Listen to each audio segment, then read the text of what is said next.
नमस्कार, मैं राजेश यदुवंशी। आप देख रहे हैं भारत मंच। उत्तर प्रदेश, मध्य प्रदेश, आंध्र प्रदेश और तमाम ऐसे प्रदेश है जहां पर पुरानी पेंशन बहाली योजना को लेकर के आए दिन धरना किया जा रहा है।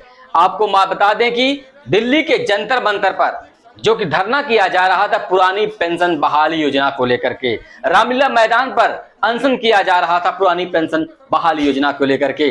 वर्ष 2004 में जब एनडीए की सरकार बनी थी और अटल बिहारी वाजपेयी उस समय प्रधानमंत्री थे, उनके द्वारा पुरानी पेंशन बहाली योजना को खत्म कर दिया गया था। उसके दौरान उन्होंने एनपीएस लागू किया था। जो नई पेंशन स्कीम है, इसके तहत जो लोगों को पेंशन मिलेगी वह आधारित होगी शेयर मार्केट पर। इसको लेकर के कर्मचारियों का धरना आए दिन बढ़ता जा रहा है। क्या सरकार दोबारा से जो 2014 में दोबारा रिटर्न की है, 2004 में जब अटल बिहारी वाजपेयी प्रधानमंत्री थे उन्होंने एनपीएस लागू किया था, तो क्या 2014 में जब फिर एनडीए की सरकार बनी है तो क्या पुरानी पेंशन को बहाल किया जाएगा या एनपीएस ही लागू होगा?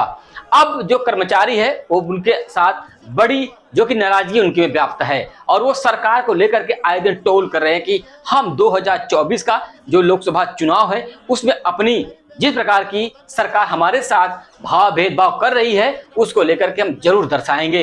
अब आपको यह भी बता दें कि एनपीएस के तहत लगभग लोगों को यह नहीं राजी है कि हमें एनपीएस दिया जाए, क्योंकि उनका यह भी कहना है कि जो नेता मंत्री है इन्हें भी एनपीएस दिया जाए। इसको लेकर कर्मचारियों में काफी आक्रोश व्याप्त है।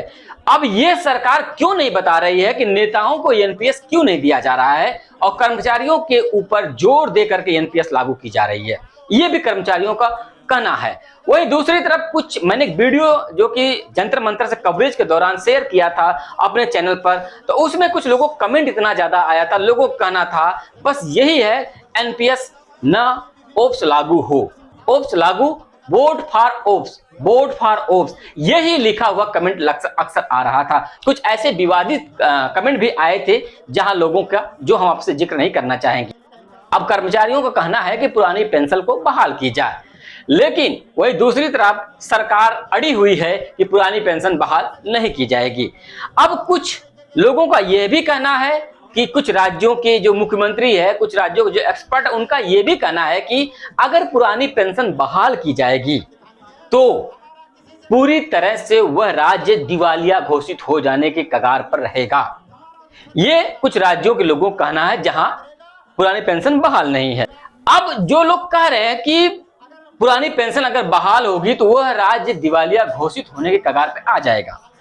जिन जिन राज्यों में पुरानी पेंशन लागू है, क्या वो 10 साल में दिवालिया घोषित हो जाएंगे, ये भी एक देखने वाली बात होगी।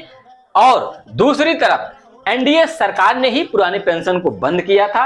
क्या 2024 का जो लोकसभा का चुनाव है इसमें जो कर्मचारी अपना रुख दिखा रहे हैं, क्या सरकार इस पर नरम रुख अपनाएगी या एनपीएस में कोई प्रावधान बनाकर उसे लागू करेगी? दूसरी तरफ आपको बता दें कि इसको लेकर इस समय उन राज्यों में बहुत ज्यादा ही कर्मचारियों के मन में जो आक्रोश है वो पैदा है। लेकिन कर्मचारियों के मन में आक्रोश पैदा होने से क्या जनमत के अंदर भी सरकार को लेकर आक्रोश पैदा होगा? क्या सरकार बदलने की जो बात कर रहे हैं, तो अगर पुरानी पेंशन लागू नहीं होती है तो हम सरकार को वोट नहीं करेंगे, ये कर्मचारियों का आए दिन का कमेंट किया जा रहा है सोशल मीडिया पर। लेकिन कर्मचारियों में क्या संगठन बन पाएगा 2024 के लोकसभा के चुनाव में, या ये अपनी अपनी बातें हैं जो आपस में ही एक सिमट जाएंगी, केवल एक सोशल मीडिया पर टोल किया जा रहा है। एनपीएस और ओप्स के बीच काफी जो कि विवाद चल रहा है। क्या सरकार जो एनपीएस को बंद करके ओप्स यानी पुरानी पेंशन बहाल करेगी 2024 के लोकसभा चुनाव से पहले, या सरकार इसमें कोई नया प्रावधान बना करके इसे फिर से कर्मचारियों के ऊपर थोपेगी? सरकार पुरानी पेंशन बहाली योजना पर अभी उसका कोई भी ध्यान आकर्षित नहीं है। इस प्रकार से कर्मचारियों का आक्रोश है कि 2024 के लोकसभा चुनाव में इसका खामियाजा सरकार को भुगतना पड़ेगा। या एक धमकी कहा जाए कर्मचारियों की, या इनका एक तरह से सुझाव कहा जाए सरकार को, ये क्या होगा ये तो 2024 का लोकसभा चुनाव बताएगा।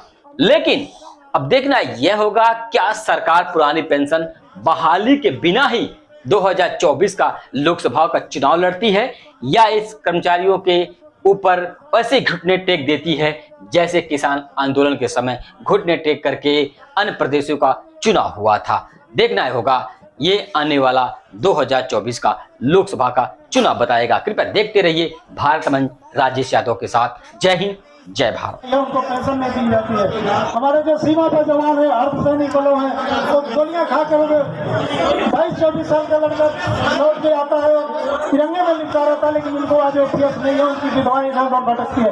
मेरे दोस्तों, हिंसा बड़ी ज्वलंत है, केस बड़े नाजुक दौर पर सरकार सुनने को राजी नहीं है, इसलिए हमें लड़ना पड़ेगा, नहीं तो हमारी आने वाली पीढ़ियां मर जाएगी इसके